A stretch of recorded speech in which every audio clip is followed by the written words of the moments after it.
Independent thoughts, independent life. This is Chad Benson. I almost can't talk right now because of the emotion. I don't know why I'm crying so much, but what got me choked up was the picture of the cab driver. And so I'm very emotional. So when you ask me how I'm feeling right now, I'm sorry. That's all I can tell you. Nobody knows what it feels like as a black man to be able to speak in this moment. Crying again. Go away from me. You're going to make me cry. Vindication for a lot of people. I didn't realize the PTSD that many marginalized people, PTSD that people are feeling around this country because we have had whiplash from someone who only cares about himself and not uniting people. Back, no reason. That was over the weekend. It's over, at least for now. The lawsuits will go on now. Let us go back several weeks and months. We have told you how this was going to play out. I'm not a soothsayer. It's just if you have any common sense, you knew that this was going to end up in courts. Both sides lawyered up. This was always going to end up in the courts, and that's where we're headed at this moment in time. Do I think anything will change? I do not. Do I think Joe Biden is president-elect? Absolutely. Did I say last week he'd already won this? I did. Do I think this nefariousness? Not so much. Could there have been some issues here and there? It's possible. But is it enough to overturn it? Look, this is the system we have. You don't have to like it, but it is what we have at this moment in time. I don't know what else to say.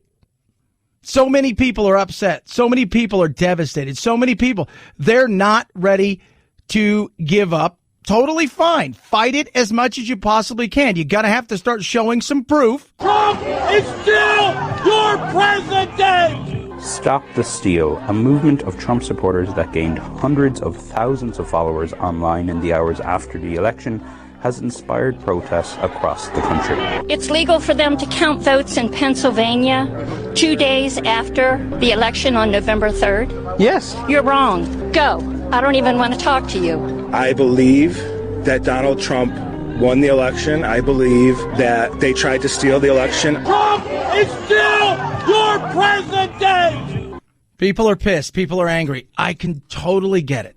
All weekend, people were tweeting at me, texting at me, DMing me on all of the social medias, just, because I am not. Look, I said this is where it was going to go. This was always the possibility that Trump wasn't going to win. And I know that people are completely flabbergasted by that. Oh, my God.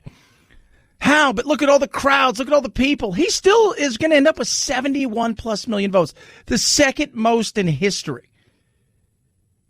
But Joe Biden didn't excite anybody. You know what Joe Biden did? He wasn't President Trump. That's it. You see the crowds over the weekend? Did you see the thousands upon tens of thousands across the country that showed up to not celebrate Joe Biden, to celebrate that Trump is coming to an end? That was it. That's it. But Chad, aren't you angry? Look, no, actually. And I'll tell you why. Because I don't let any of these people live in my head. I don't live my life based on politics and what a politician may or may not do or may and may not say. I just can't do it. You get lost in stuff like that. And so many of these people on both sides of the aisle, their identity has become either loving the person in power or hating the person in power. And that is their identity. That's not mine. Hung out with Big Jack this weekend, my son. We did a lot of stuff. He had a big Fortnite tournament yesterday. I watched him. No idea what's going on. It's not like Pong. It's not like Pac-Man. It's all kinds of stuff. They're doing things. We had a great time. We watched football, hit some golf balls, took a nap, did some work, hung out some more. Kind of what life was about. Took him out on Saturday morning, did a little spoiling for him. Because you know what? Dad works hard. I can't get that emotionally entrenched in something like this. I just can't. This was always the possibility. This was always a possibility. Now, there will be legal challenges, but as everybody will tell you, at some point in time, you've got to put up or shut up. Well, the president has always been his own most important advisor. As you know, he's someone who follows his gut and has done that. The question is going to be, what does he feel after all the votes are counted, and what are his lawyers going to tell him? One of the things that's going to be key here is for the lawyers to tell him about the likelihood of success on the legal actions that he plans to take. And they have an absolute obligation, not only to the country, but a much narrower obligation, ethical obligation to their client, to tell them what they really think and what the possibilities are of winning. Chris Christie right there. He's absolutely true.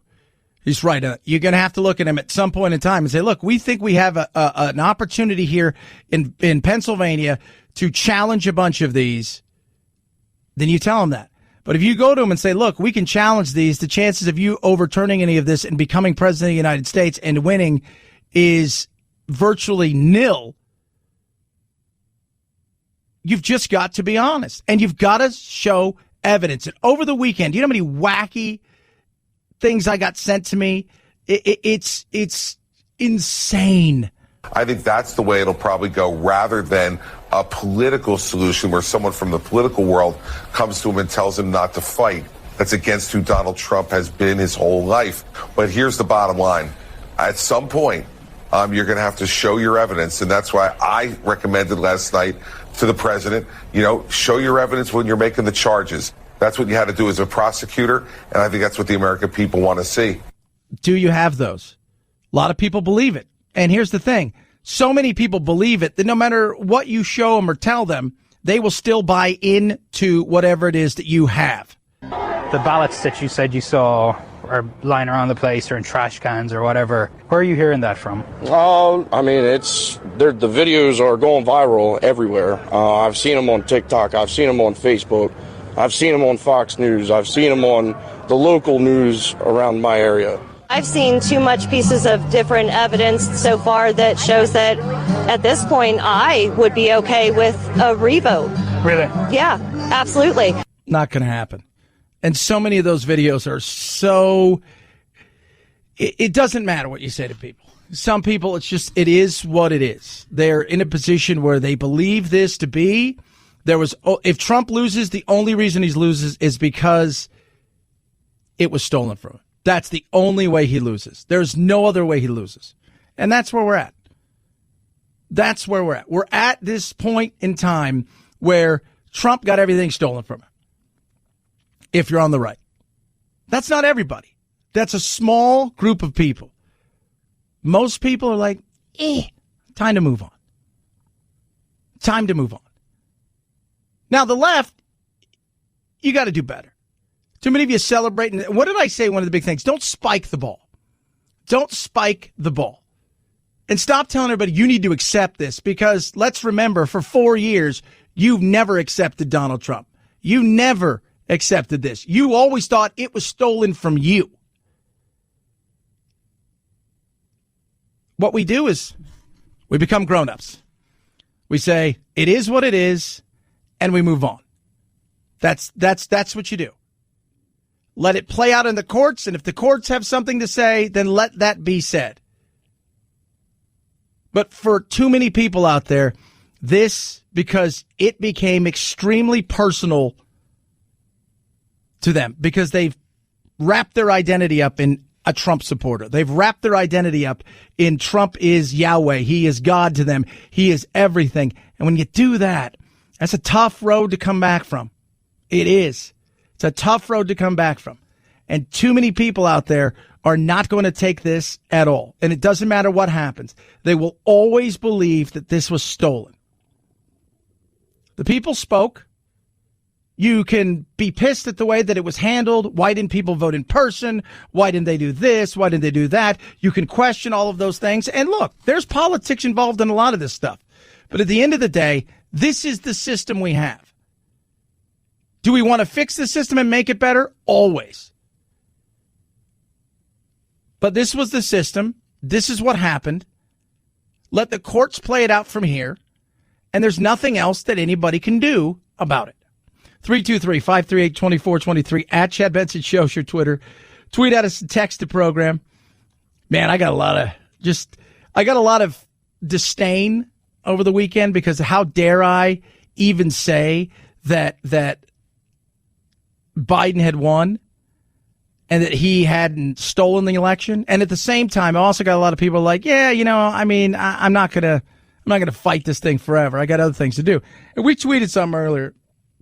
Don't lose friendships today over two men who don't even know your names.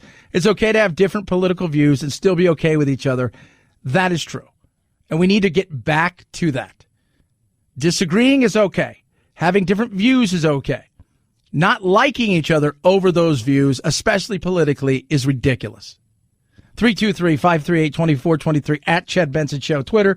Tweet at us, text the program as well. Car Shield 24/7 roadside assistance.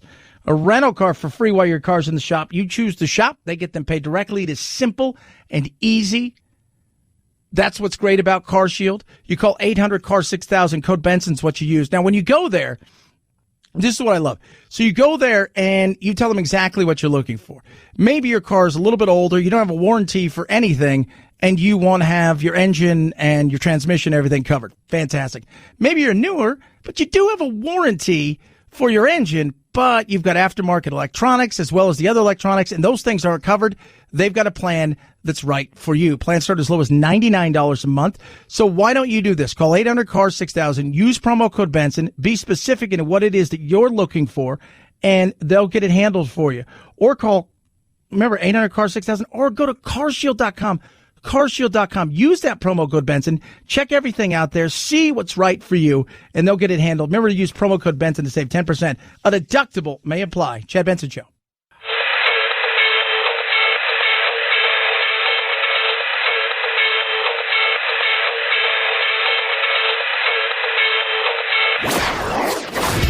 Don't let the Washington Beltway strangle you.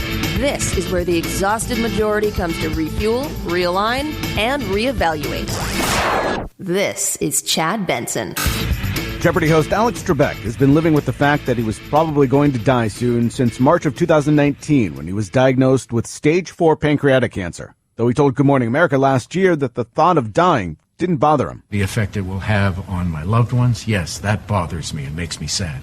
But the thought of myself moving on, hey folks, comes with the territory. Trebek died Sunday morning, we're told, surrounded by family and friends. Alex Trebek was 80 years old. Lived a great life. Absolutely. Lived an amazing life. It's just crazy. Now, people are also asking, so because he didn't stop. He hasn't stopped. Things started in 1984. He has not stopped working. And even through all this, he did keep working. And there's more out there. Alex Trebek will continue to crown Jeopardy champions through Christmas. The producers of the show say in a statement that they have enough fresh episodes hosted by Trebek to last until December 25th. And they revealed the more than 30-year host of Jeopardy worked almost until the end. His last day in studio was October 29th. He died a little over a week after taping his last show. Think about that. Think about that. So he will be continuously on TV through Christmas. 80 years. Guy came to, I remember a story, Canadian, grew up learning French and English, came to America. He went to school, got a degree. He's like, I don't want to do this. I want to do other things. Came out to Hollywood, got a job working hosting shows, just hosting shows like this, and some of them were crap. Because in the 80s, there was a lot of crap shows out there they threw out there. And lo and behold, he landed this in 1984, and I think it was over 8,000 shows. So good gig if you can get it. Absolute, just a class act. Just an absolute class act. And handled this with dignity. Just... You think about like every day. So here's my, I'll walk you through what I do. So I get here early, do all my stuff, but then I go back and forth. I have two studios. One that is my show, my national show, all the stuff I do. And the other side, I do a local show. And I'll walk back and forth because I'm kind of in the other side of the offices. So there's nobody over here at all. There's like 10 offices, studio and me. But every day I walk back and forth. And they'll have all of the TVs up, and they'll have sports because we have ESPN station, all the stuff, we have local stations. And then there's always one that's always set on Jeopardy. And everybody's always watching that one. Here's a weird question, though. Is it going to be weird to see somebody else host Jeopardy? I was just trying to think, like, if you were going to find somebody to host Jeopardy, I'll throw a name at you. What do you think of this, producer Phil? Rob Lowe. That would be interesting. That would be interesting. Rob Lowe, young, funny, good looking. Kind of an interesting thing. Will they go to Ken Jennings? Some of the people they've talked about before, you know, the kings of the shows that have been there. But if you were going to find a celebrity, that would be, and I'm sure for a while they'll probably have some celebrity people that will try out for it and just do it. But I just think it would be, I look at somebody like that and think Rob Lowe would be good at this. I don't know why, but I just thought he would be good. 323-538-2423 at Chad Benson Show is your Twitter. Tweet at us, text the program as well. Again, Trump, he ain't going anywhere. I think we all know that he ain't going anywhere. Doesn't mean that he's going to win. Doesn't mean anything is going to change. But the reality is this is all going to be a legal battle. And now people are going to be watching to see what he's going to be doing in the coming days and weeks. President Trump has no public events on his schedule Monday. He spent much of the weekend at his golf club in Virginia, but through his tweets signaling he is still defiant, refusing to accept defeat and continuing to falsely claim victory. His lawyer, Rudy Giuliani, says he'll file another lawsuit in Pennsylvania today, but so far the Trump team has not had great success in the courts. Every case but one has been rejected. Some judges have even criticized the Trump legal team for not backing up their claims with substantial evidence. Which is what you need. So nothing big planned today. And then the question starts to become, and we're going to talk about this. First of all, what's it look like under Biden? And where do we go? Secondly, what does Trump do? And how does Trump handle this? Not just if he loses everything and he's eventually done, how does he handle the peaceful power of transition? But on top of that, what does he do next? What's his second act in the political world look like? 323-538-2423 at Chad Benson Show is your Twitter. Tweet plus great news about COVID. What? Oh, yeah. I'm going to give you permission to be kind of excited about this. Chad Benson Show.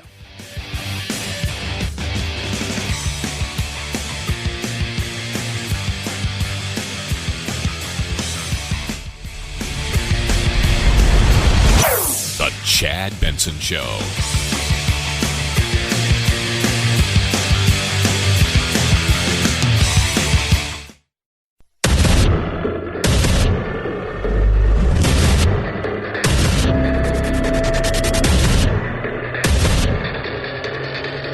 Independent thoughts, independent life. This is Chad Benson. The bar for a vaccine's approval was only 50%, which is why Dr. Richard Besser, the former acting head of the CDC and now the head of the Robert Wood Johnson Foundation, is so encouraged by news that its vaccine appears to be 90% effective. Could have a dramatic effect on this pandemic in the long run. It's not going to help us this winter, but it could be a real game changer. If it gets FDA emergency authorization use, Pfizer says the most at-risk individuals would get the first injections, possibly as soon as the end of the year. How big is this? Albert Bourla, who is the CEO, said this will be the greatest achievement in medical history for the next century.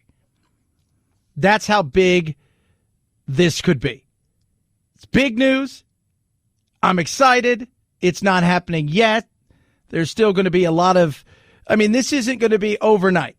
It isn't. Understand that? But 90% is huge. It's huge. Now what happens from here, that'll be very interesting to see. They're applying supposedly this month to get emergency authorization. The minute they have that, other people along the way who were already in the front lines, your first responders, nurses, doctors, all of the people working in the medical world, especially in hospitals, will be receiving this first, and then on to the elderly, people who are most at risk because, well, they're unhealthy. Maybe they've got underlying conditions for whatever reason. And then it'll be probably, I would say, 3 to 5 months before it started to roll out into the masses. And that's the way that'll go. But it is great news. It is great news. On top of that, you've got task force that they're trying to put together for Biden and them to make their next step into the transition, and the coronavirus is front and center. There are some familiar names on this task force we have just learned, including former Surgeon General Vivek Murthy and former FDA Commissioner David Kessler, Yale professor Marcella Nunez-Smith, and the whistleblower Rick Bright, that vaccine expert who spoke out against the Trump administration's handling of this pandemic. There you go. So, and transition is important. It's one of the beauty of our country. You go and you look back, and it's about our transition of power. It is a, hey, you know what? I didn't win, but I got to go. I'm not staying here. Not going to fight it. Now, Trump's going to fight it legally, which is totally fine. I tell everybody, totally fine. Go fight it legally. But if that doesn't work, then what? Well, then the transition of power has to come in.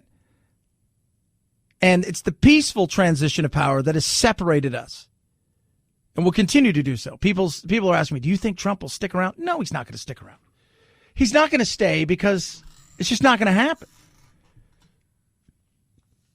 If he does, he will be removed. If he does, he is going to get thrown out, and rightly so. Now, he's going to exhaust all of the avenues that he has to try to figure out how he can make this thing last longer or potentially work in his favor.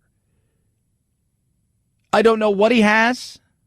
What I have seen isn't enough to first of all, what I've seen, most of it is fake. And then the other stuff, is it enough? People are like, well, we want to. There's no perfect system. And part of the reason it's no perfect system because we're human beings. And if you're going to have human beings involved in anything, you can't have a perfect system. Do you want a king or do we want presidents? We've already got enough issues with too many dukes and duchesses that are part of this political thing. But do we want a king or a queen or do what we want, what we have? And I think we want what we have. So we'll see what Trump does. And then there's Biden. What's it going to look like under Biden? How does this look like under Biden? He took to the stage Saturday night, and the first thing he did was address something that needs to be addressed, that most presidents try to address. Trump realized, look, half these people are never going to like me. They're going to hate me for everything that they can hate me for. So he kind of, kicked rocks in a lot of ways. Biden tried to address this. For all those of you who voted for President Trump, I understand the disappointment tonight. I've lost a couple times myself, but now let's give each other a chance. It's time to put away the harsh rhetoric, lower the temperature, see each other again, listen to each other again. And to make progress, we have to stop treating our opponents as our enemies. They are not our enemies. They are Americans. And that's true. Now, I don't treat, first of all, I don't have any opponents. I'm not running for anything. Do you have opponents, Chad? No, I don't really actually have any opponents at all. Because I'm not, like, if I'm playing in a game, then those are my opponents.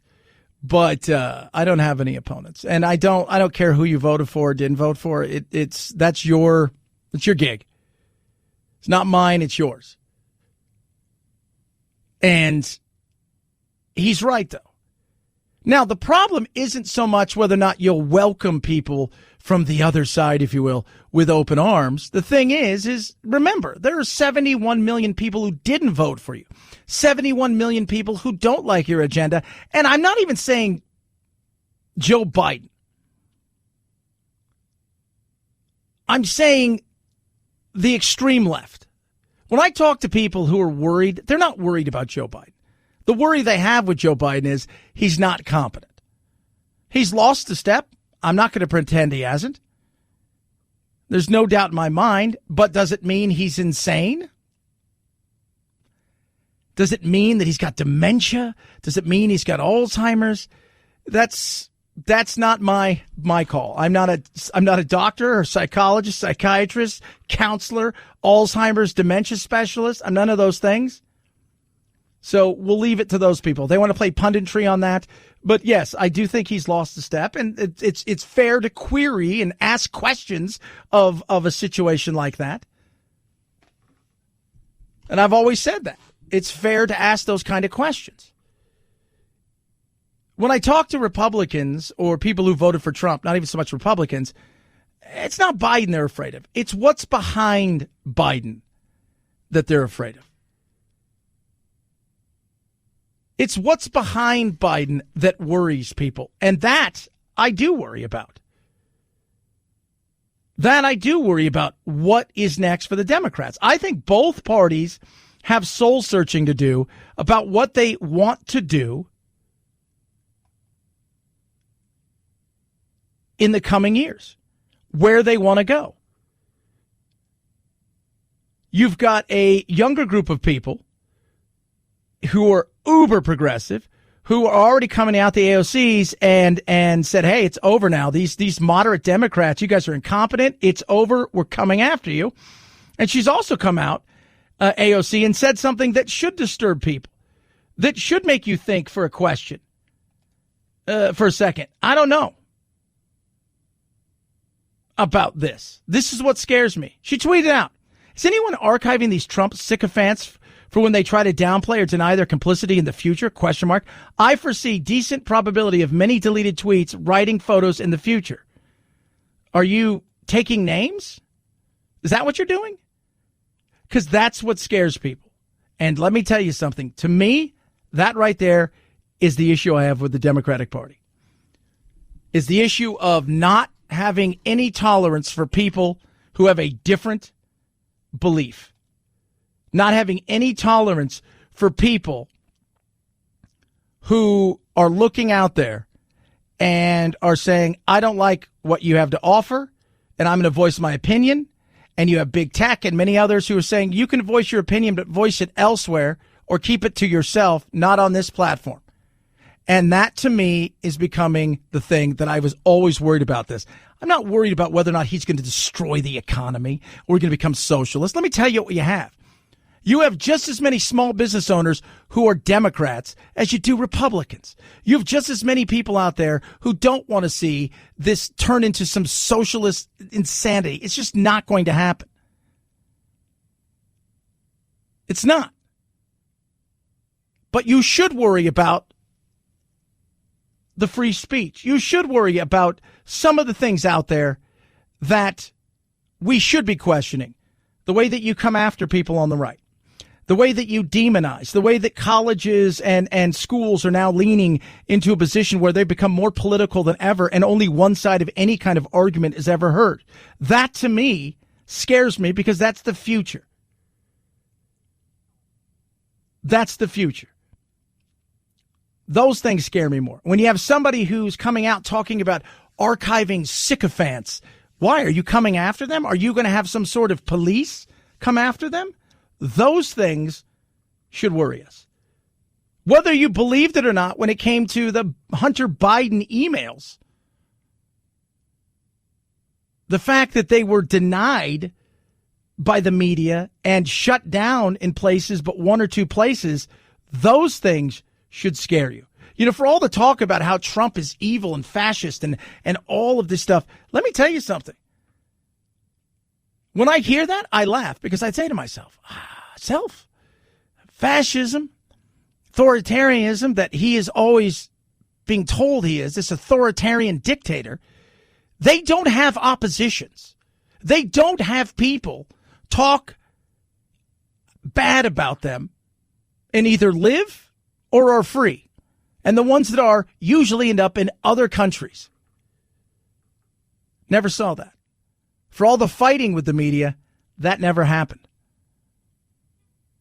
That never happened.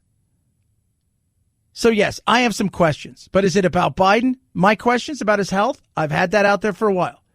My questions about whether or not he's going to destroy our country? Not worried about that. And partly because I think at the end of the day, if everybody would wake up for a second and focus on the fact that Georgia has 2 runoffs in their Senate seats, and if the Republicans win one of those, which they more than likely will win one, then you're looking at a situation where Mitch McConnell will probably become the second most powerful man in Washington and be able to stop just about anything that happens there. 323-538-2423 at Chad Benson Show's your Twitter. Tweet, text, love hearing from all of you. Hello. See the way I did that? Hello. Fresh. See the way I did that? Hello Fresh. HelloFresh is great. Little Black Friday deals going on right now at HelloFresh. Get to it early. And that's what you can do. It is just awesome. I love it.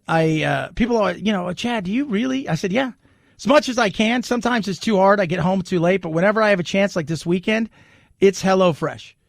And they've got some Black Friday deals going on right now that are spectacular. You take advantage of these things. It's a great opportunity. You get 22 chef-curated recipes each and every week. So there's something everybody can enjoy. We've got the family-friendly options right now. They get vegetarian and low-calorie. You don't have to worry about meal prepping and planning and none of that stuff. Plus, skip the store, which I do now. Save up to 40% on groceries. Cut food waste by 25%. This is what's awesome about HelloFresh. So they've got the Black Friday savings. It's the #1 meal kit in America. Easy to do. I can do it. Anybody can do it. Go to HelloFresh.com. Use code Benson90. $90 off, including free shipping. That's huge. It's Black Friday sale from HelloFresh. Limited time. HelloFresh.com. Use promo code Benson90 for $90 off. HelloFresh.com. Promo code Benson90 to save big. Chad Benson Show.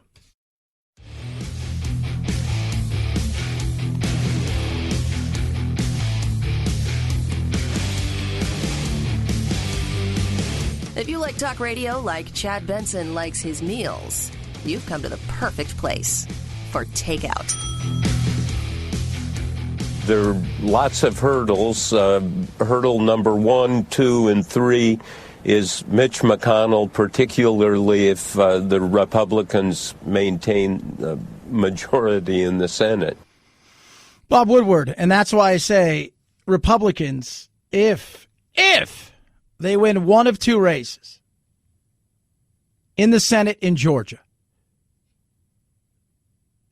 what is Biden going to do? Now, his first 100 days, he's going to try to undo executive order after executive order, and then those things will be challenged, and away we'll go. And he's got the courts now because, Trump's legacy is look at the courts. He's pulled us out of wars we should never have been in. He's brought people home. That was great. Those tax cuts aren't going anywhere because it's never going to get by Mitch McConnell. So it is going to be very tough. And the way that Mitch McConnell's going to be able to appoint certain people is they're just going to be, temporary. Kind of like Trump did. You won't let us approve some of these people, then they're just working in transition until you approve somebody. And they'll do that in perpetuity until we figure something out. This battle that will go on in Georgia is as important, if not more important, at this moment in time than what happens from here on out with Trump. Because if you win one of those, all the big stuff that Biden would like to do will not really have a chance. Taxes, that isn't going to change. It's just not. Biden's never going to take it up, so you don't have to worry about that. So that's the way this thing's going to go. Now, how does he maneuver? Biden's been around more than a while, and he knows Mitch very well. I think he's a believer in let's negotiate, let's listen, let's compromise. He comes from the old Senate tradition. Yeah, and I think he'll try to do that. But Mitch knows at this point that that's just not going to be something that he's going to allow to happen. He's going to stay the course. He'll stay strong. He'll push back. And when there's an opportunity to be bipartisan, I'm sure Mitch will go, yeah, I'm totally fine with that. But outside of that, the most important things Republicans should be focusing on. When it comes to election, there are still 2 elections to be run. And that is in Georgia. You win one of those, the Senate's yours. That's it. Now, if you lose both, it's a tie. And then Kamala Harris could break the tie. So the VP at that point could break the tie. But you focus on that and you win one of those. It's the balance that we like. We don't like it when one party has so much power. It makes us uncomfortable, and it should make us uncomfortable because they have zero willpower to stop themselves. So if you go back and you look at history, having the Senate controlled by the Republicans is good for the country. Especially, look, Biden and Mitch could do something similar to what Clinton and Newt and everybody did. That is a possibility. 323-538-2423 at Chad Benson Show, Twitter. Tweet at us, text the program. Love hearing from you. Love and hate. Got some hate. Apparently, I've been paid by the media to promulgate lies. Somebody just tweeted at me. I don't even know what that means. Chad says he's independent, but he's paid to say he doesn't want to know the truth. I'm always about the truth. The actual truth, even if it goes against what I would like to see or what I think. Do you feel that way? Just ask him. Chad Benson Show. This is the Chad Benson Show.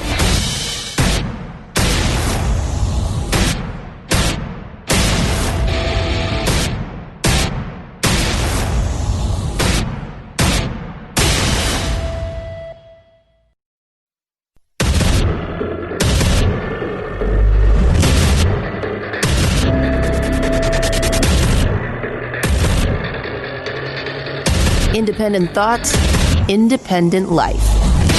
This is Chad Benson.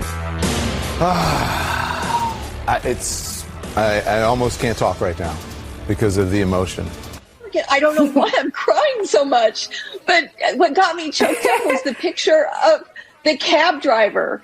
And so I'm very emotional. So when you ask me how I'm feeling right now, I'm sorry. That's all I can tell you. Nobody knows what it feels like as a black man to be able to speak in this moment. Crying again. Go away from me. You're going to make me cry. Vindication for a lot of people. I didn't realize the PTSD that many marginalized people, PTSD that people are feeling around this country because we have had whiplash from someone who only cares about himself and not uniting people. Pretty much sums it all up. Notice there was a lot of feelings in that. That was some of the reaction over the weekend of Biden on Saturday being declared by the media. Here's the way this works. Most of these things, they're still counting in a lot of states. They'll certify it, and then on the 12th of December, the Electoral College will meet, and then that's when it's official. But I've said all along, this is going where? It is going to court.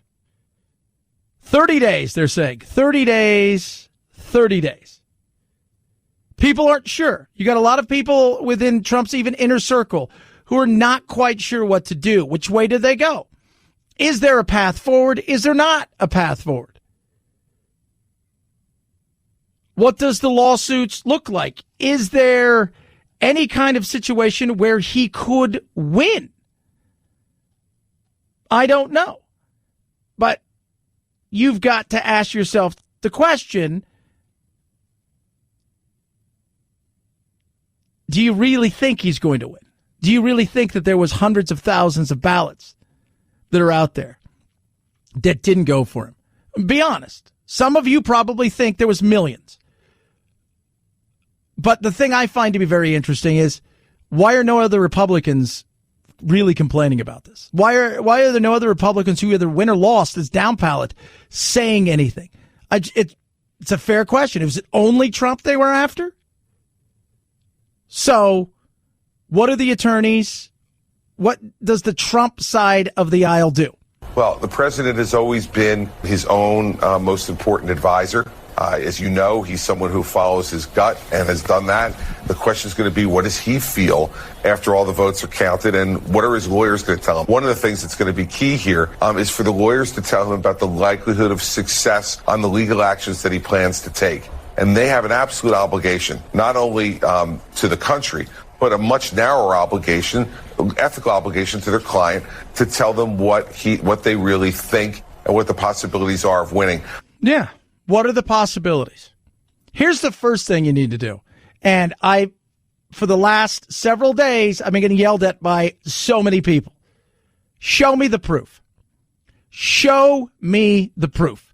Not some grainy video, not something that everybody else is already torn apart, but you still believe it because you will dig no further to find out if that's a real video or not. Not some, why did 265,000 ballots appear for Biden? Show me the actual proof. I'm not saying there's not some stuff that hasn't gone on that we can't question. I'm not saying that it's a perfect system, because it is not. But for what you're asking, you better show the actual proof. I think that's the way it'll probably go, rather than a political solution where someone from the political world comes to him and tells him not to fight. That's against who Donald Trump has been his whole life. But here's the bottom line. At some point, you're going to have to show your evidence. And that's why I recommended last night to the president, show your evidence when you're making the charges. That's what you had to do as a prosecutor. And I think that's what the American people want to see. Yeah. And if there's something real, people keep saying, Chad, well, if there's something real that's out there, and if there's something real out there, that something nefarious has gone on, where there was tens of thousands of 100,000s of votes that were changed or thrown away or something like that, and it's caught, not the accusations, but it's real, I will load the hammer to the largest point I can load it, and then I will unleash the Kraken. And then you watch. You watch the absolute destruction of the Democrat Party in a way that you cannot believe, where nobody will believe them in the next several elections. You watch what takes place, but you got to prove it.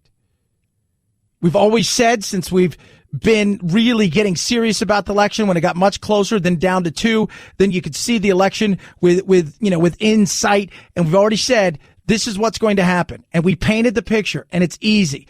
Fake ballots that don't work. People are going to argue about how it didn't work for them, and we painted the picture, and it was everything that we said was going to happen. The ballots in the trash can. I saw that one last night over and over again. And I said, it's going to end up in court. But what is the realization of this changing? Very, very small. And at some point, somebody's probably going to have to ask the question, which one of us has to tell him what this is about? Which one of us has to tell him that it's time to say it's over, to wish Biden luck and move on? Which one of us is going to be that one? Is it there yet? No. And do I think it's going to happen anytime in the next week or two? No. But I think playing it out over the next couple weeks through Thanksgiving, exhausting every option while that will happen, every time one of those legal cases either gets tossed or they lose, it will shrink more and more. What has not changed in this very long week is the president himself. There remains a Trump way of doing things where there's no concession and fight is on the agenda. So the Trump team is using a different clock. The president sees room to pursue this battle because states have not certified election results. So they claim to be ready to take this action tomorrow based on varied circumstances, relying in part on tips coming from voters and election workers who have signed affidavits. The issues include whether mail-in votes were separated properly in Pennsylvania, to incorrect election software being used in Michigan, to out-of-date voter rolls in Nevada. Look into all of those. So the way it works in Michigan, there was some issues with some of the counting. One of which, they gave 6,000 votes to a Democrat. They caught the mistake. The guy that ended up winning it actually already conceded. And they changed it and ended up winning by 1,200 votes. But that went for the Republican. So go through it all. Are you going to have to tear apart every single machine and look and see, was this something that happened over time? Was this a one-off? That may be real. You may have something there.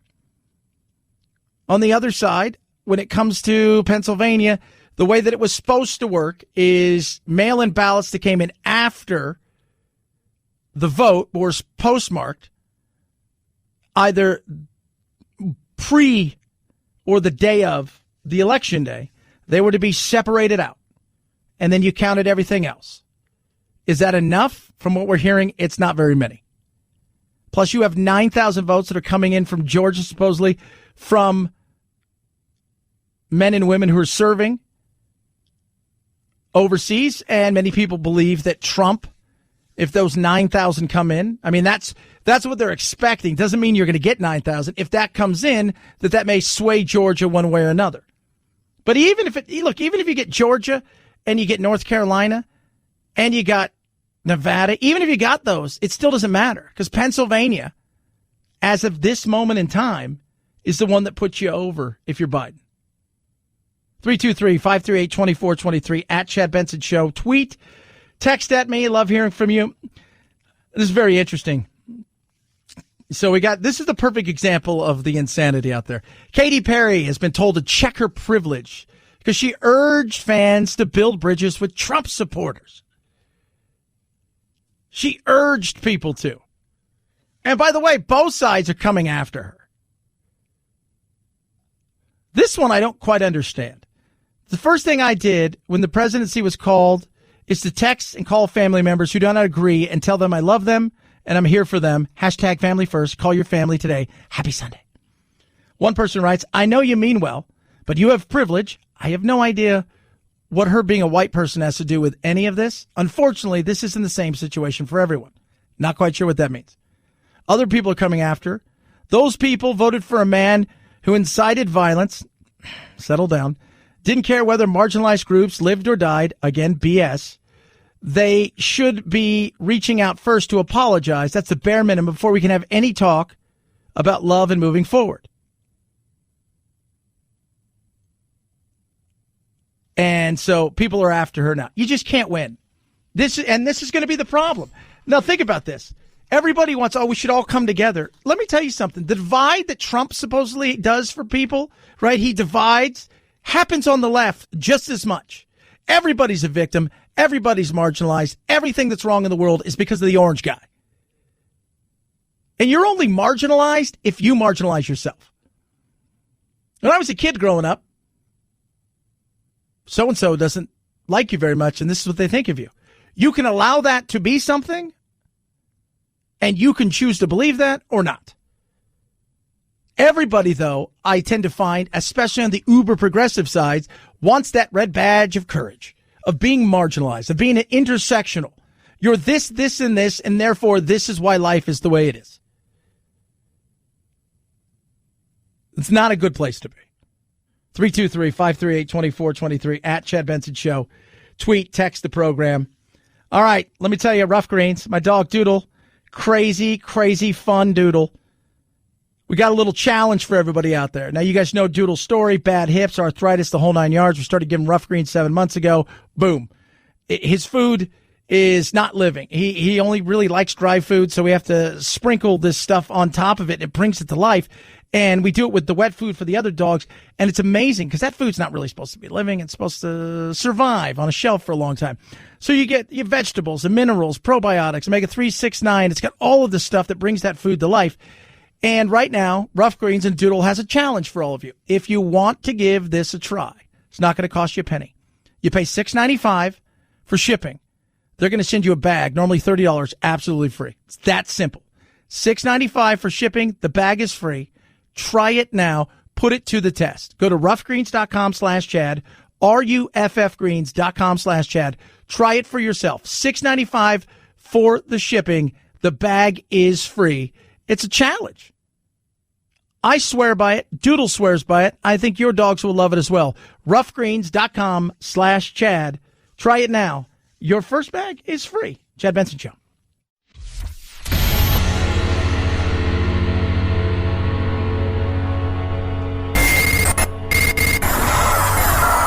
No fake outrage here, just the real thing. The Chad Benson Show. 5, 4, 3, 2, 1, 0. Ignition. Liftoff. Now it's time to find out what's trending. What's trending? Yeah, what does that mean? I mean something, right? Like it's trending on the old internet. What's trending? Shall we take a look at what's trending? I think so. I like it. Just laughing. Getting a lot of tweets about, Chad, you shouldn't believe all this stuff. And I'm like, just show me proof. So you need proof? Yeah. Don't you? No, I don't need proof to believe something. I'm sorry. I need proof. Am I wrong? Does that feel like, is that something weird? Maybe it is for some people. Maybe it is. I don't know. All right, let's take a look. Twitter. Lots of stuff on Twitter. A lot of it about the insanity of the fight that's going on right now. Masters Week, golf. People are excited about that. Also, Pfizer. By the way, Pfizer's vaccine right now, they're saying is 90% effective. They were looking for 50% and above. 90% will be huge. Huge. 90% will be huge. Stock market took a huge jump on that news this morning. Head on over to Google, where you find a different kind of search that goes on.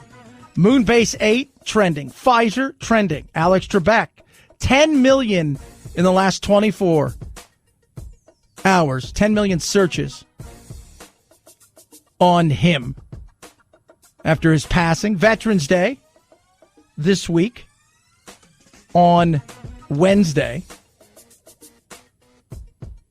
Trending big time. Pretty excited about the Pfizer thing. I mean, this is good news. This is the things that we should be hoping for. If we have 90%, because at 50%, the way it works out, this is how you get to herd immunity. And sometimes if you can't have the technology and stuff that we have at our disposal today, that unfortunately you're going to get to some sort of herd immunity through time and, some deaths and some sickness. We've gotten to that point. And we're going to continue to move forward. But if this plays itself out, we'll start seeing this thing delivered in mass probably March, April, I would assume. They'll get an emergency grant to move forward. And they'll start distributing it to first responders and people that are vulnerable. And then for everybody else, there'll be enough stockpile in this. And there'll probably be another one or two that will have the opportunity to come forward in the next coming weeks, I would assume, not too far behind Pfizer, that will be out there, and there'll be enough. And that's how we'll reach herd immunity. And we go from there. Somebody asked me today, would you take it? Hell yeah. If it means I don't have to wear this mask all the time, totally. Here's the thing. If I take it, do I get to tell everybody I took the vaccine and I don't have to wear this mask anymore? Or are they still going to make me wear a mask? Because I'm kind of over the mask. It's making my beard itchy. Just throwing that out there. I am. 323-538-2423. At Chad Benson Show is your Twitter. Tweet at us. Will there be another stimulus? What do the Republicans do from here? Like they've got very serious questions. Not just the Republicans, but also the Democrats. Because the Democrats are splintering as much. Is this the perfect time for a third party? And where does Trump go from here? Somebody's made a prediction of what will happen. That would be very interesting if this indeed does happen. Chad Benson Show.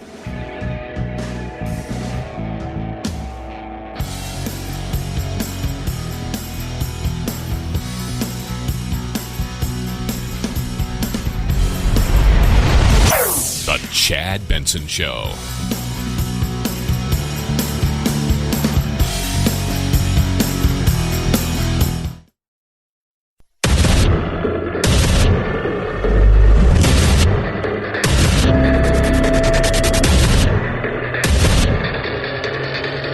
Independent thoughts, independent life. This is Chad Benson. I've always felt that our American democracy was more important than any one person or any one election, and that while I understand the disappointment and frustration from a lot of people that didn't get the outcome they were hoping for, we do have to. The most important thing is that we respect our democratic process, and we always have had for 200 years a peaceful transition of power, and hopefully we're going to get there. Yeah, and I think we will. And everybody needs to relax, right? Let's just play this thing out. It's one of the things that I've said all along. Do I think that Biden is going to win? Yes, I think Biden is going to win when all is said and done. I do. But Chad, it's not, I'm not trying to be mean. I'm just being 100% honest. I think Biden's going to win. We're moving on with our lives. We've had a process. It's not the perfect process. COVID's thrown everything up in the air. And what you're getting from the people out there, that this was completely manufactured, that we decided to kill hundreds of thousands of people worldwide so we could take the presidency away from Trump. But it's okay. Those sacrifices weren't really a big deal.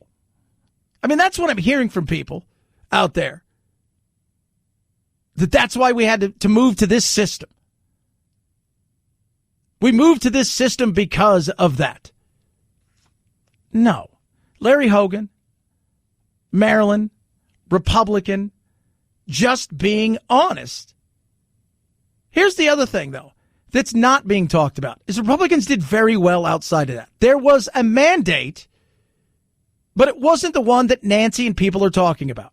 Look, I'll tell you this. It was a really big night for Republicans across the country. You were talking earlier. We gained, we held on to the Senate. We gained seats in the House. We gained governor's seats. We gained state legislative bodies. We gained state legislative seats. Republicans all across the country were running ahead of the president. And, I don't think it was a mandate for moving to the far left. I think it was a mandate for moderation and for working together, because people were just frustrated with the divisive and angry politics.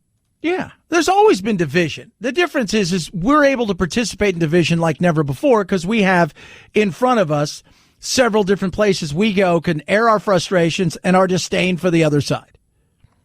There are 2 races left still. These will come soon, and that is in Georgia. And these are the most important races out there. I would argue right now, this is the most important things that are going on. Let the battle in courts go where it may with Trump. But here, this is important. You've got 2 races. First, Ossoff versus David Perdue. Perdue won by about 100,000 votes. He's the Republican in Georgia. Now, in the Senate, that's the other seat that's up for grab, also in Georgia. Raphael Warnock, Democrat, won by about 400,000, but there were a lot of different candidates.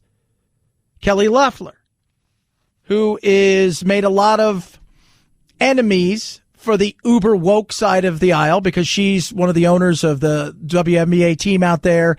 She's not a fan of Black Lives Matter. And so she is all that is evil and privilege. But she got 1.2 million. But if you add her and Doug Collins, the other GOP person that was in the race, he got almost 1 million. Well, then it would be a different story. So they split the votes really. And by the way, there was another Democrat running, and there were another 15% of the votes, almost 720,000, went to different candidates. So what does that look like here? They only have to win one. Do I think Loeffler will win? I don't know. But I think David Perdue may win over Ossoff, which is important. That victory there keeps the Senate in the hands of the Republicans, which gives you what? Gridlock. Well, gridlock's not bad. No, but let me tell you what gridlock is. It isn't a one party runs everything through, and then we have 2 years where we sit around and go, oh my God, this party's done it. What? And then what happens? We have a super shift in power. What you want to find is a balance. But also within that balance, you want to find people that are willing to work together. It is about trade-offs. You're not going to get everything you want. So many people want 100% of nothing. I'll take 70% of something over 100% of nothing. And yes, I'll take 100% of nothing if it means stopping the other side from doing insanity. But the frustration is everything seems to be that way now. And we should all be frustrated. At this moment in time, though, there's still 2 races. I do believe that they will at least split one. The money that's going to be pouring in, and by the way, the center of the political universe is now going to be Georgia. The courtrooms in Georgia. Those will be the center of the political universe for the coming weeks and months, because it's not till January 5th that they have this. January 5th. Think about that. On the other side of things, you've got Trump still trying to figure out what he's going to do. Of course, you've got the usuals out there telling him how much he sucks. I say to Donald Trump, you lost. No more games. Go home. Go home to Florida. Stop delaying.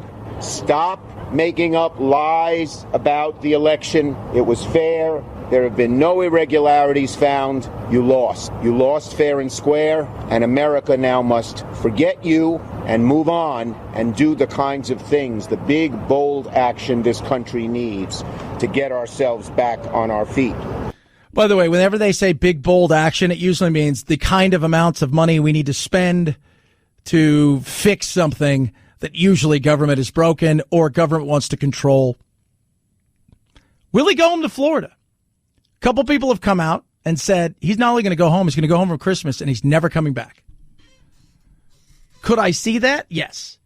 Does Trump need to, if he loses in court, and there's going to be court, I'm telling you guys this court battle is going to go on. How long will it go on?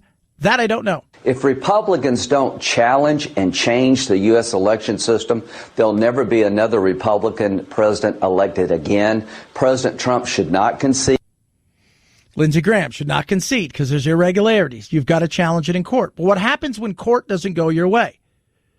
That's the reality of it. Ted Cruz. We're hearing lots of allegations of a dead person voted.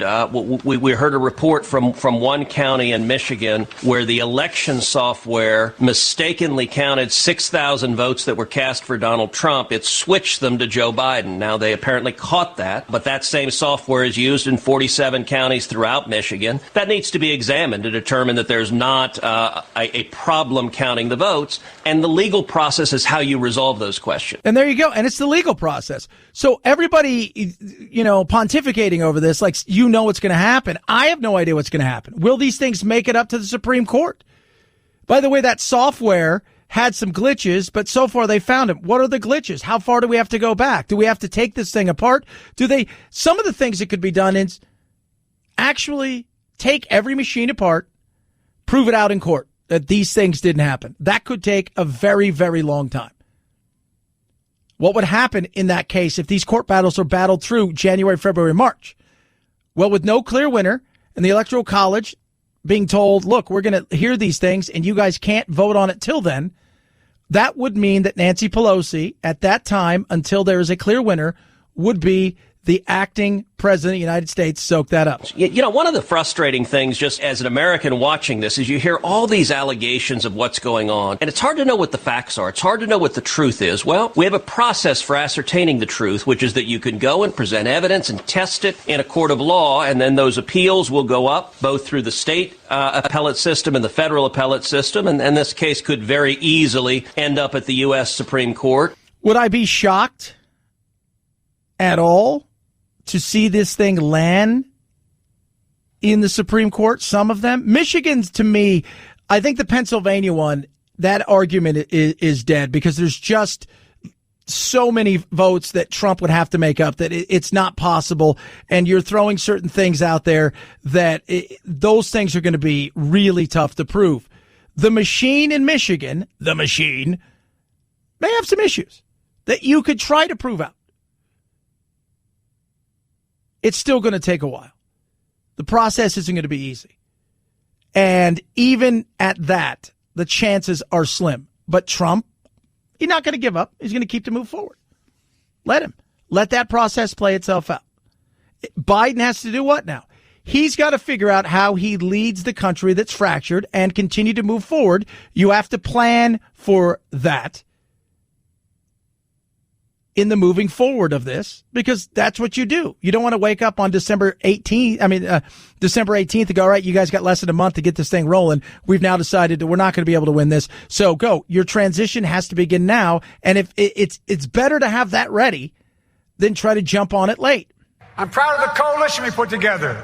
The broadest and most diverse coalition in history. Democrats, Republicans, independents, progressives, moderates, conservatives, young, old, urban, suburban, rural, gay, straight, transgender, white, Latino, Asian, Native American. I mean it.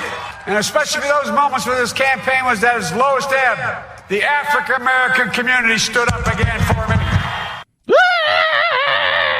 Like how he has to hit every single, the LGBT, the trans, well, that's part of it, but still, there's probably somebody else we missed, and somebody's going, oh, no, I feel marginalized. How does he move forward? That's the big thing. Because Biden knows one thing. He doesn't have the Senate. It's going to be a long uphill battle. Big time. Got to have the Senate. But he looks over and sees Georgia and thinks the thought of winning 2 of those, probably not going to happen. So how do I deal with Mitch McConnell? And that will be the battle that he is going to have right now, is dealing with Mitch McConnell. Because Mitch will become the second most powerful man in America, because he will have the power to say yay or nay. And I guarantee you his nay button is probably supercharged. 323-538-2423 at Chad Benson Show's your Twitter. Tweet at us, text the program. Do love hearing from you. Car Shield, 24/7 roadside assistance. A rental car for free while your car's in the shop. And that shop, kids, is a shop that you choose. They get them paid directly. Gotta love that. You pay a small deductible.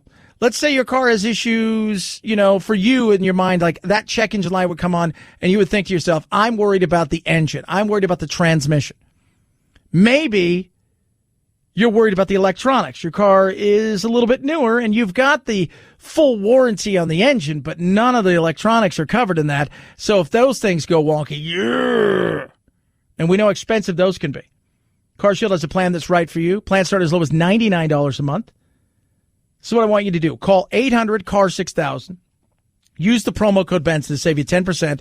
Discuss with them exactly what you're looking for. Be specific. 800-CAR-6000. Promo code Benson saves you 10%. Or go to carshield.com, and use that promo code to save you 10%. So they'll help you get covered for covered repairs, which will save you in the pocketbook, if you know what I mean. Chad Benson Show.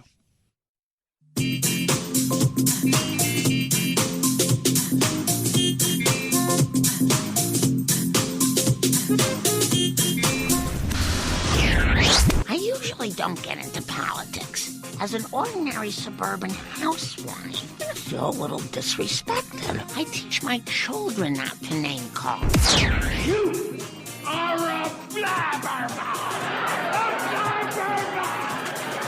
Come on, man. Guys, can we please keep the chatter to a minimum? Chad Benson.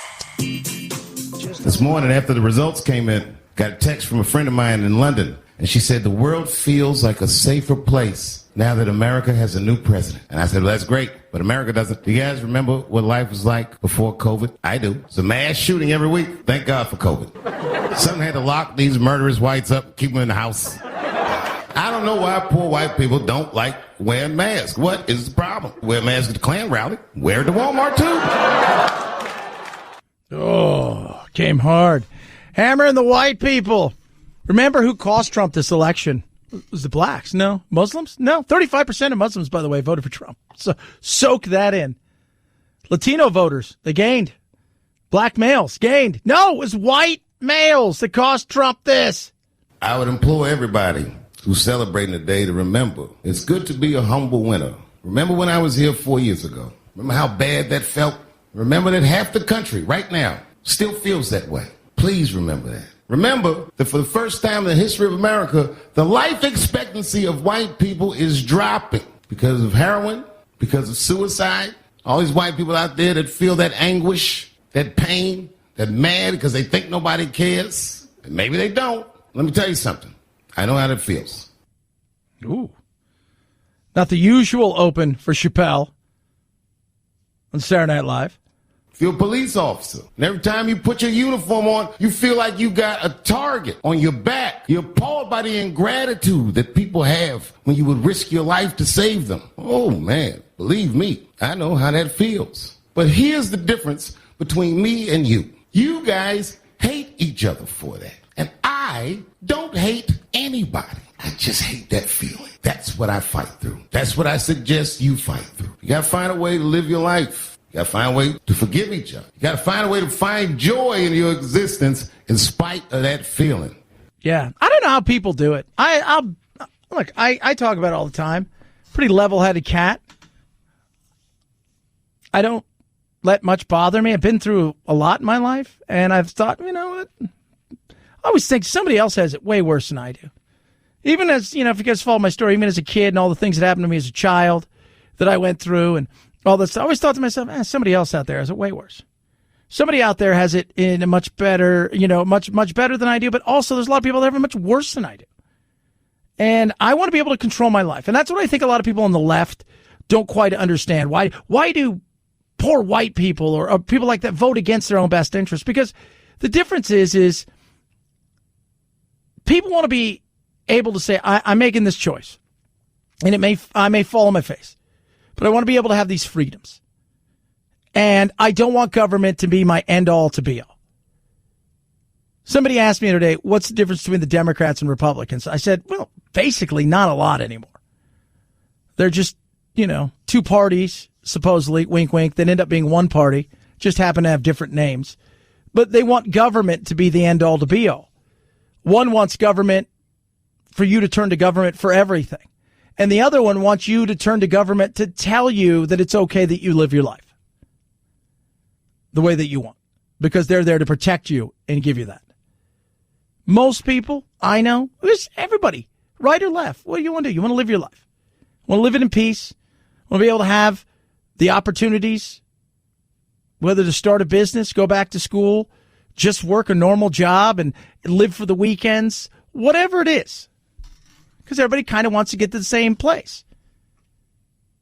And we've allowed politics and politicians and the media to pick on the things that anger us the most, to exacerbate that, to throw it in our face, and then away we go. We've got to stop doing that. Whether it's Trump or Biden, Pelosi, McConnell, don't let those people live in your head. I don't. I love what I do. I love the fact that I can talk about politics, but at the end of the day, it's just one little aspect of life, and I think we need to keep that in mind, because all too often we don't. 323-538-2423, at Chad Benson Show. It's your Twitter right there. Text at us as well. It's the Chad Benson Show.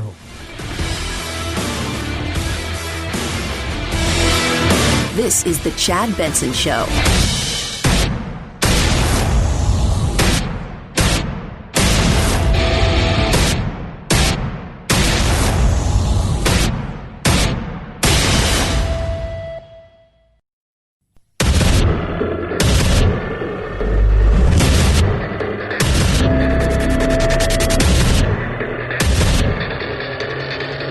Independent thoughts, independent life. This is Chad Benson. I almost can't talk right now because of the emotion. I don't know why I'm crying so much, but what got me choked up was the picture of the cab driver. And so I'm very emotional. So when you ask me how I'm feeling right now, I'm sorry. That's all I can tell you. Nobody knows what it feels like as a black man to be able to speak in this moment. Crying again. Go away from me. You're going to make me cry. Vindication for a lot of people. I didn't realize the PTSD that many marginalized people, PTSD that people are feeling around this country because we have had whiplash from someone who only cares about himself and not uniting people. Back, no reason.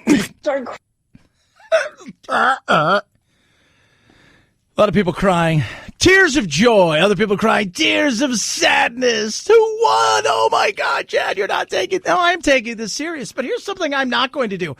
I am not going to worry about something that I have no control over. You have zero control over what's going to take place. You did your part. You went, you voted. You going down and screaming and yelling at poll workers, which I have seen, surrounding one of my co-workers in anger in Phoenix as if she is somehow stealing votes is asinine and stupid. I'm going to tell you that right now. You've done your part. You've done your part. You over there have done your part. Everybody has done their part. Almost 150 million Americans have voted. Now, we'll let the courts at this point in time handle it, which is what we're going to be seeing. What has not changed in this very long week is the president himself.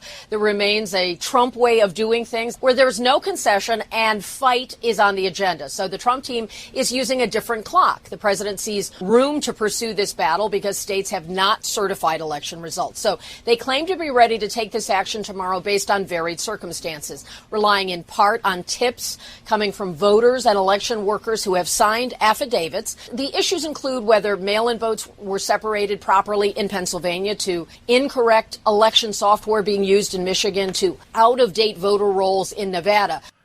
Voter rolls, that's not going anywhere. Pennsylvania, that. Michigan will be interesting, but how real is it going to be? That's the question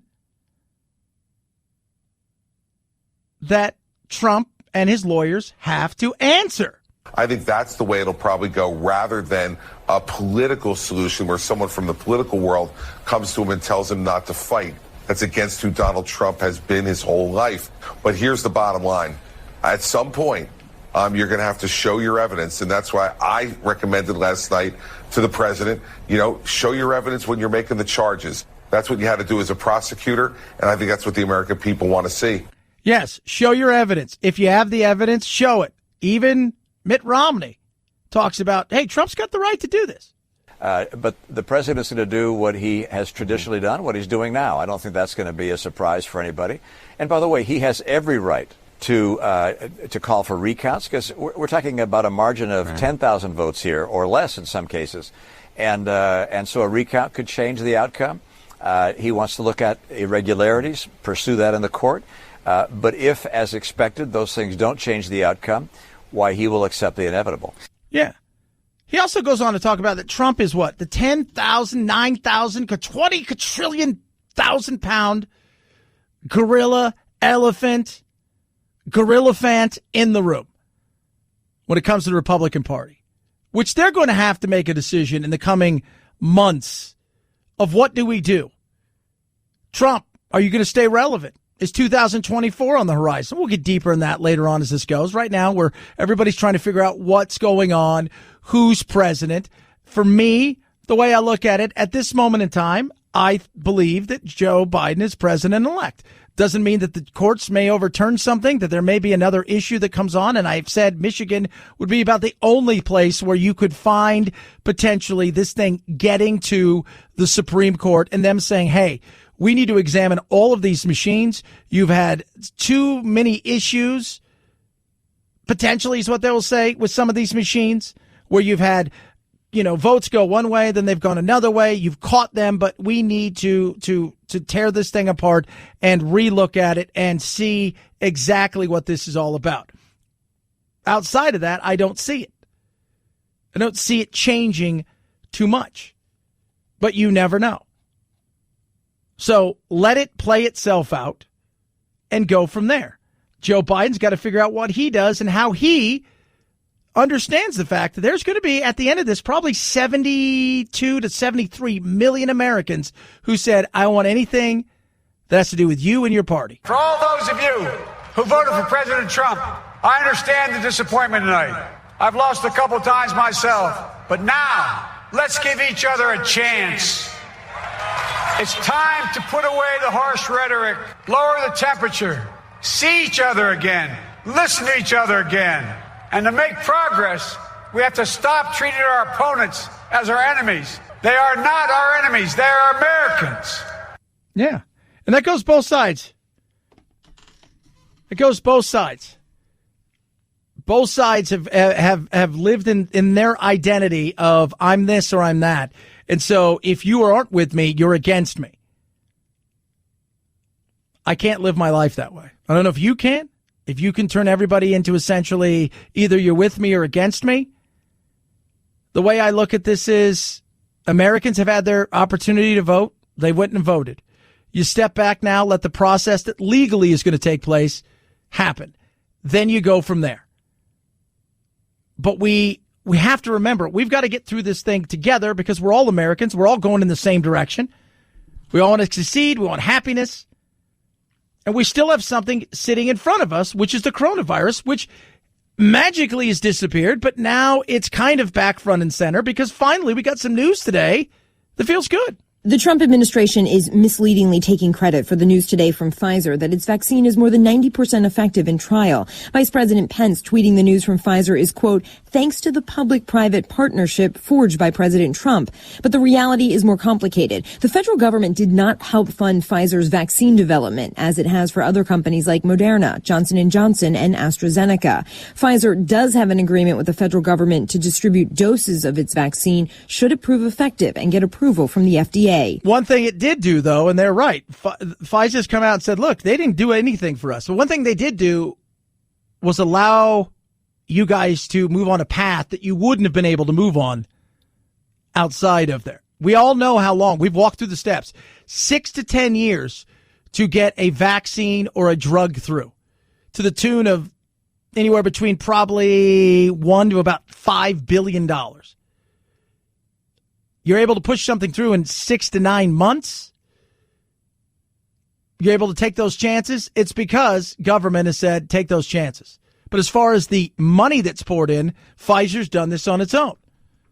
Trump's went out and pre-bought, as he should have done, as anybody would have done, I would like to think, all of these in hopes that when they're ready, that they'll start building. And even if the vaccine doesn't work, we paid you money. Keep the money. It didn't work. We had to think forward. But the private-public partnership that they're talking about, that didn't really work in this kind of situation. But here's the other thing that's good about this. 90% is what they're saying. 90%. 90% effective. The bar for a vaccine's approval was only 50%, which is why Dr. Richard Besser, the former acting head of the CDC and now the head of the Robert Wood Johnson Foundation, is so encouraged by news that its vaccine appears to be 90% effective. Could have a dramatic effect on this pandemic in the long run. It's not going to help us this winter, but it could be a real game changer. If it gets FDA emergency authorization use, Pfizer says the most at-risk individuals would get the first injections, possibly as soon as the end of the year. Which would be huge. So you're talking about first responders, all the people that we have working in hospitals, healthcare industry across the board. They would be getting it, as well as people who are in situations where the complications, because they have comorbidities, would cause them to be seriously at risk for getting very sick and or dying. They get it first. Then, hopefully by March, April, it'll start to roll out to the public, and along the way, we'll start to see this thing really slow down. And then maybe by late second quarter, early third quarter, we can start to get back to our day-to-day life that was pre-coronavirus. That's great news. 90% effective would be huge. 323-538-2423 at Chad Benson Show is your Twitter. Tweet at us, text the program. Love hearing from all of you. I do. Gad Saad's going to join us bottom of the hour. You don't know who he is a great guy, intellectual, funny, evolutionary psychologist. The guy's got all kinds of cool things going on in his life. He's got a new book out. He's going to talk about it, and that is about the insanity that goes on in our colleges and where things want to go. These are the things that we need to pay attention to, that we need to fight. As libertarians, as conservatives, as Republicans, as logical liberals, you fight stuff like what's happening at the university level with the crazy identity politics and so much more, because it's getting into our real world, and that's scary. It is. Earbuds. I love mine. Just ordered a bunch for the family and friends. this holiday, and I get them from only one place, and that is Raycon. E25 earbuds. Right now, they got a great deal going on. Super awesome deal. Kind of like early Black Friday deal. And the Raycon E25s are great. 6 hours of playtime, seamless Bluetooth pairing, the bass, the compact design. What's that do? It gives you a noise isolating fit. Yesterday, I went out and I played golf. Pretty hard, actually, because I have my old abandoned little golf course behind the house. So what I'll do to go work out sometimes is, rather than go play around, I just go hit, run, chase the ball. I never worry about these things falling out. They're so amazing. The noise isolating fit is incredible. Whether you're making calls, taking calls, video conference calls, it is incredible. Right now, Ray J's put together a great opportunity for you to try them. 45-day free return policies. You can make sure they're the pair of wireless earbuds for you. The price is right. You're going to save big. 15% off your order right now, on top of the fact that they're already well under $100. Go to buyraycon.com/Chad. buyraycon.com/Chad. 15% off the best earbuds around. The E25 earbuds from Raycons. buyraycon.com/Chad. Chad Benson Show.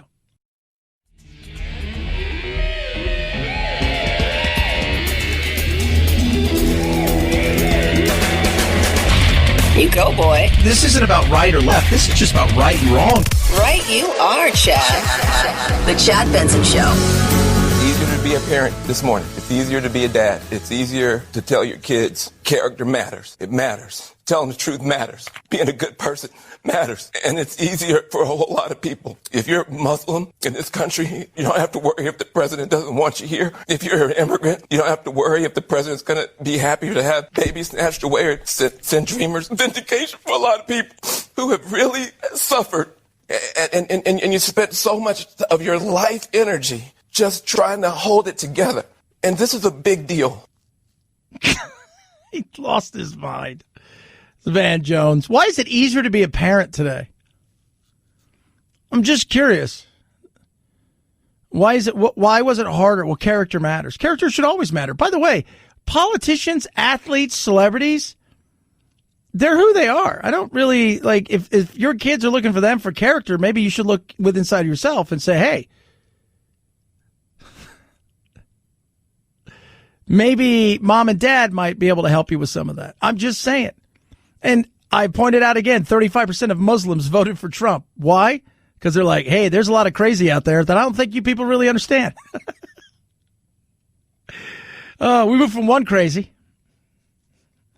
Kenneth Copeland, televangelist. The media said what?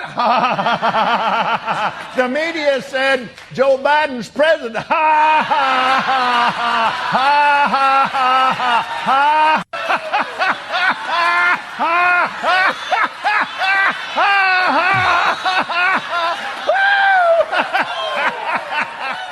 Oh, there you go.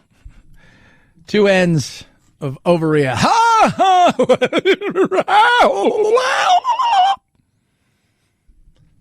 Two ends of. It's not easier to be a parent than it was the other day. Parent's still a parent. Still got a parent. Absolutely. I was telling the guys off the air, it's unfortunate that the fringe gets everything, right? The yelling and stuff. You know, Trump he's great theater, but behind the scenes, unfortunately, the theater that he made and that was also made of him overshadowed some of the good things he did. And that is sad. That's very much sad. Because he did do some stuff. But I also realized he wouldn't be in the position he was in without some of that theater or a lot of it. I think a lot of people thought at some point in time, once he became president, he was going to scale back. The media went after him from jump. That's not going to happen now. And the media has a huge part to play in all this. There's a huge part. Because the media decides all too often what you get to see. And we've always known that. But it's getting pointed out more and more. A white officer shoots a white man, nobody cares. White officer shoots a black man, it becomes an issue. Why? Because there's a story there. Behind the story, there could be activism. Those things scare you. That's why we're going to talk to Gad Saad. I did this interview with him. He's a great guy. We did it pre-election, and it talks about his new book and the parasitic mind, about the politics and what's going on in this world nowadays and how stuff's getting fed to people and how especially the younger generation is getting fed a bunch of crap where they are losing the opportunity to have critical debate inside of places that used to be bastions of free idea and think, which is colleges. And then that in turn happens what? Happens to lead to these young adults coming out into the world that we live in now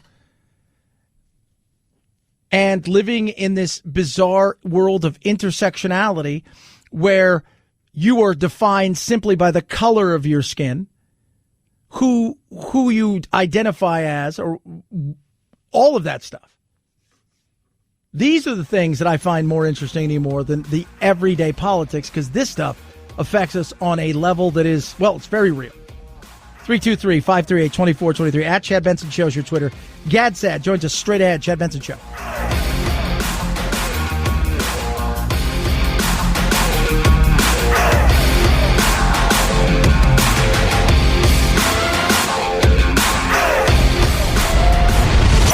The Chad Benson Show.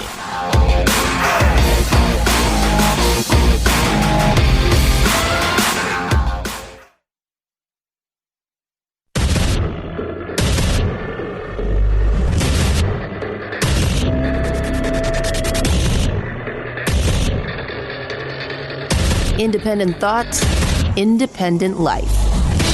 This is Chad Benson. I've been wanting to have this guy on for a long time. I love him. You probably see him everywhere. He's got his own YouTube show, which is awesome, as well as being all over everybody else's show, including the likes of Joe Rogan and many others.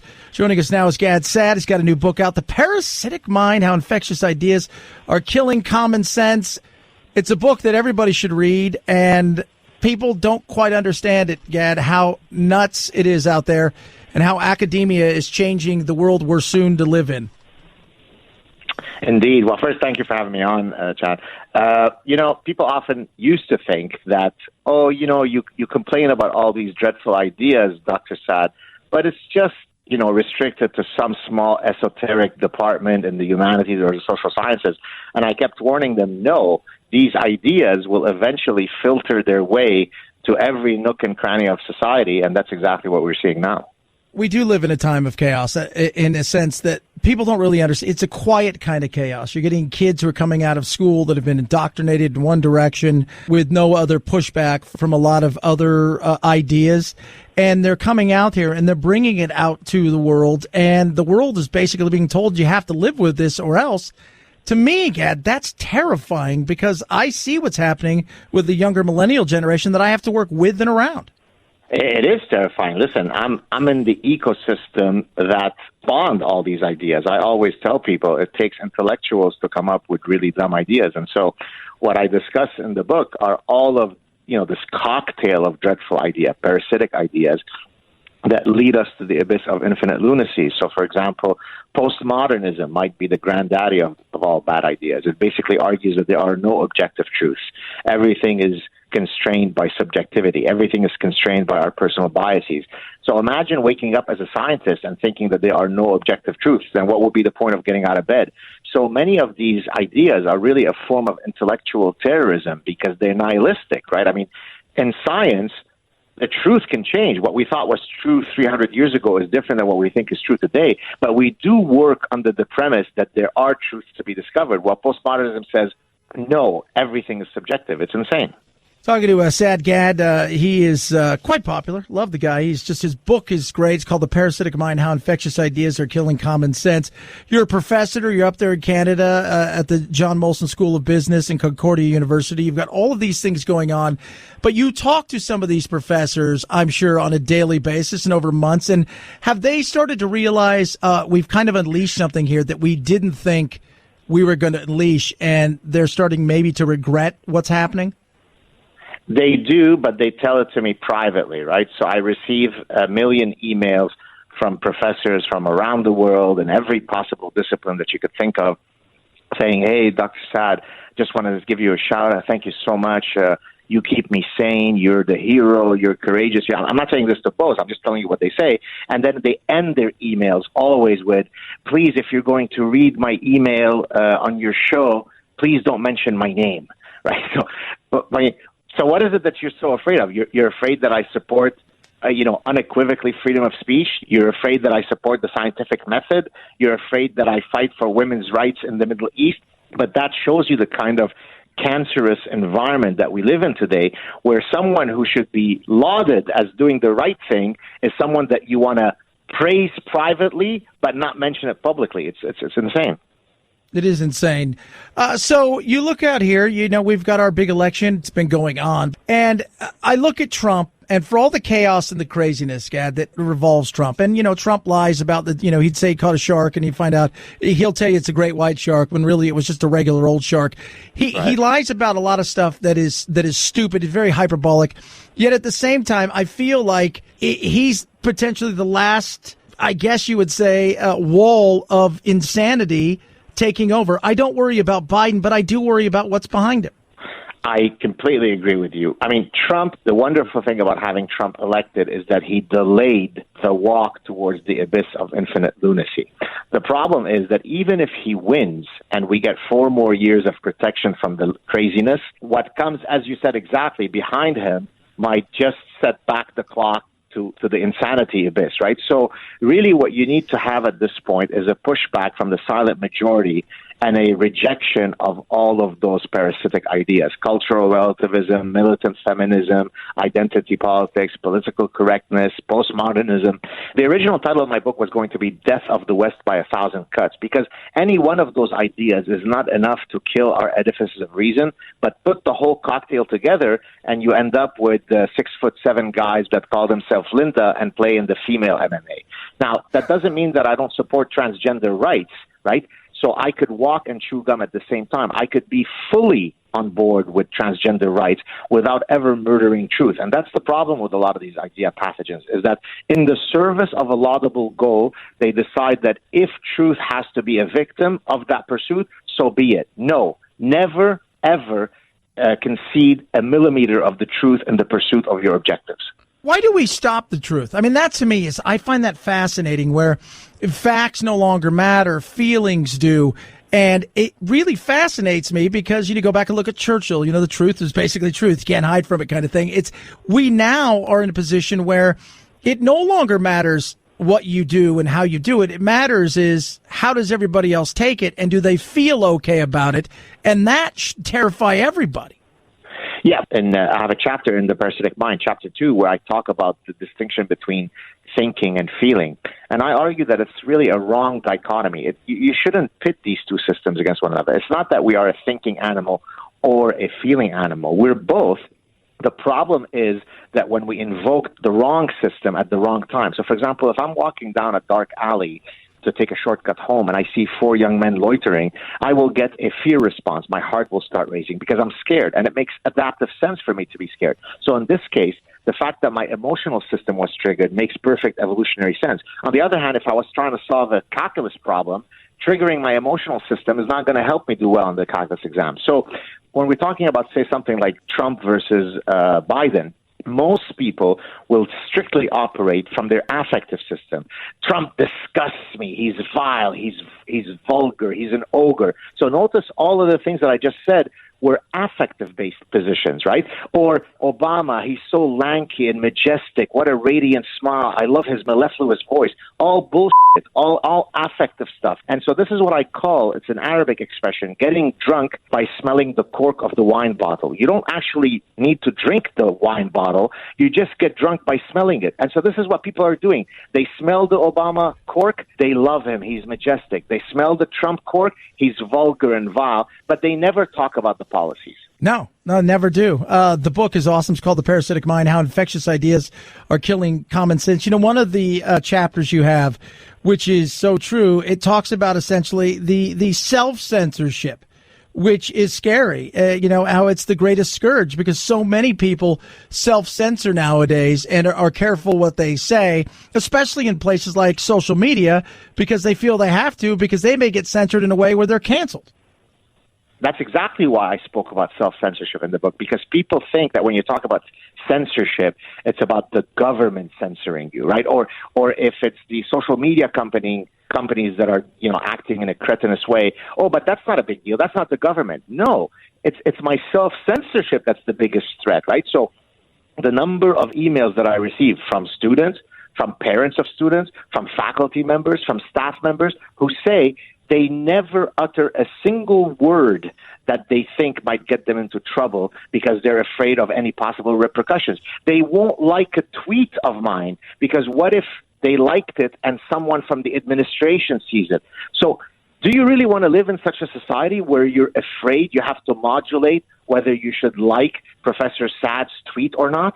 People don't have a sense of how much fear there is out there. I'll tell you one quick story. I mentioned this, I quoted this passage in my book. A student wrote to me, I'm paraphrasing now, where he said something to the effect of, my lab director found out that I said something that was complimentary of Trump, and he's now removed my name as an author from a paper that I've been working on for a long time. I fear that my future is doomed here. Do you know where else I can go to study? So you mean that in the United States or Canada, you cannot say something complimentary of the sitting U.S. president without you suffering severe consequences? It's insane. It is insane. But unfortunately, this is the world that we live in, and they don't understand that. They don't understand that the world that they're creating eventually, as you know, the pendulum swings and it comes back on them. We're talking to Dr. Gad Saad, who's the new book, The Parasitic Mind, How Infectious Ideas Are Killing Common Sense. All these groups, like you were talking about this, the DIE, right? Was it diversity, inclusion, and equity? This is the perfect example of the insanity that's out there. You could be the greatest scientific person around. You could be going to try to get into a college to be a professor or something like that. And if your DIE doesn't add up, and explain to everybody what that is, you may not get the position while somebody underqualified and has no position may say the right things and get the gig. So look, what I call the DIE religion, which is exactly what you said, diversity, inclusion, and equity, has now made its way into every nook and cranny of academia, let alone the rest of society. So if you apply for a scientific grant, you have to have a DIE statement that basically states very clearly how you support those principles, and if you were to win the grant, what you would do to further that cause. And I have a colleague of mine who's a physical chemist at one of the other universities in Montreal, very well-known, very established, respected physical chemist. His grant application didn't make it past the DIE obstacle because his DIE statement wasn't sufficiently progressive, so they didn't even look at the rest. So maybe he had found a cure for cancer, but sorry, buddy, no DIE principle, get lost.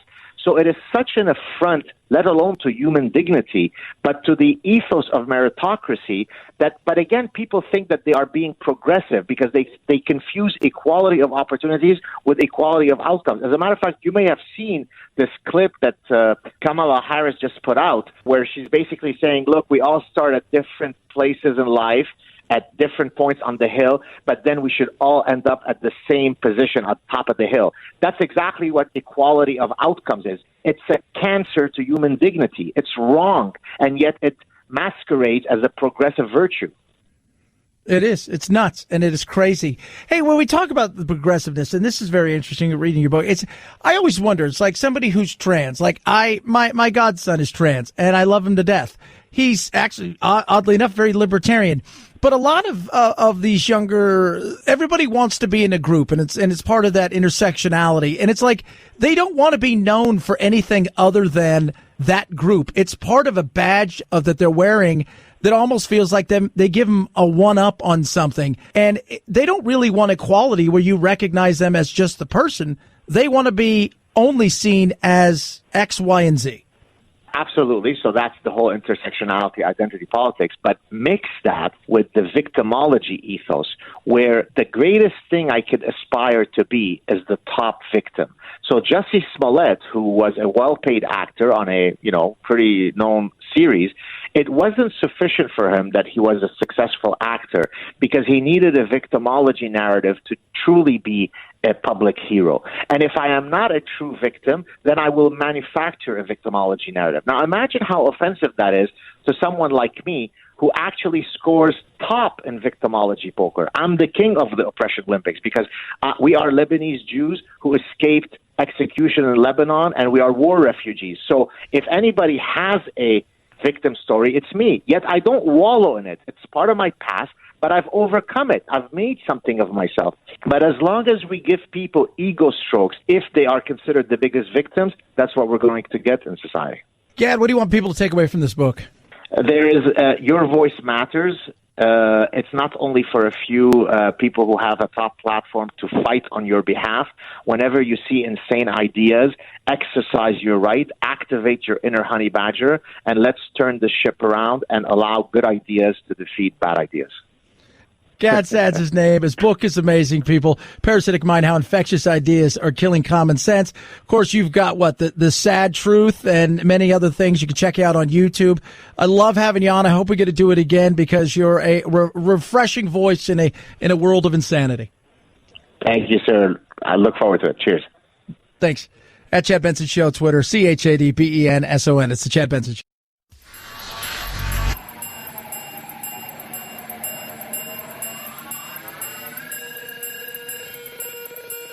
Set Chad straight. Text the show, 323-538-2423. That's 323-538-CHAD. Someone has to do it. Might as well be you. The Chad Benson Show. The committee reported to us no safety concerns and the tolerability profile that it's among the very good that we have seen in any vaccine so far.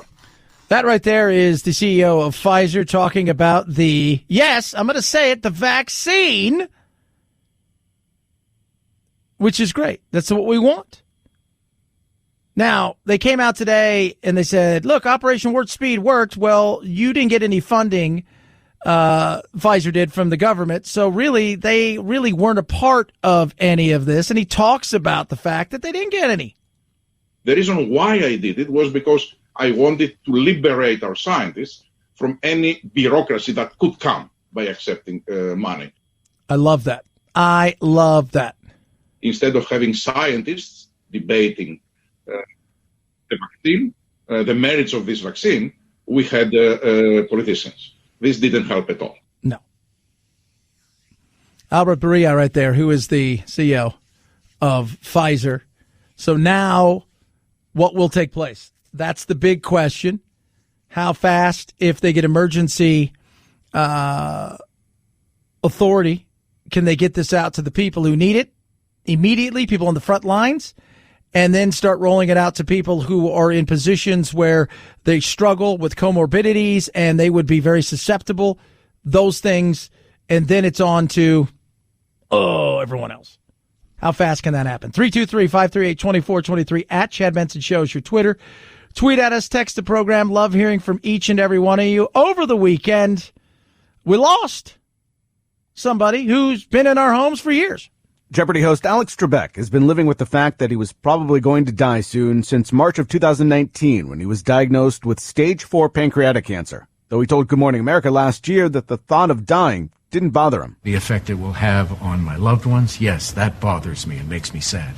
But the thought of myself moving on, hey folks, comes with the territory. Trebek died Sunday morning, we're told, surrounded by family and friends. Alex Trebek was 80 years old. Yeah.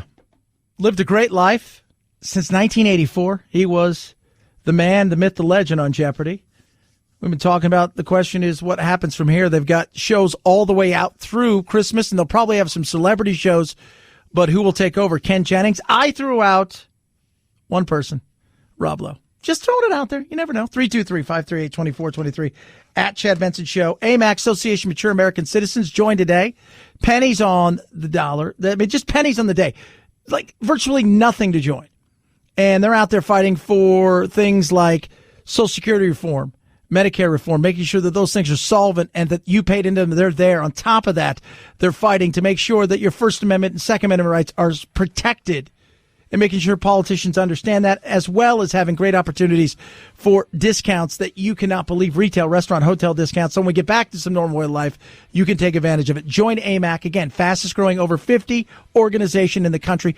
Join today. Go to amac.us/Chad to join amac.us/Chad. At Chad Benson Show, ChadBenson. You have a blessed, good day. We're off to a good start. Everybody have a smile. Relax a little bit. Let the things play itself out. And let's remember, we're all trying to get to the same place. Have a good one. Night, Jack.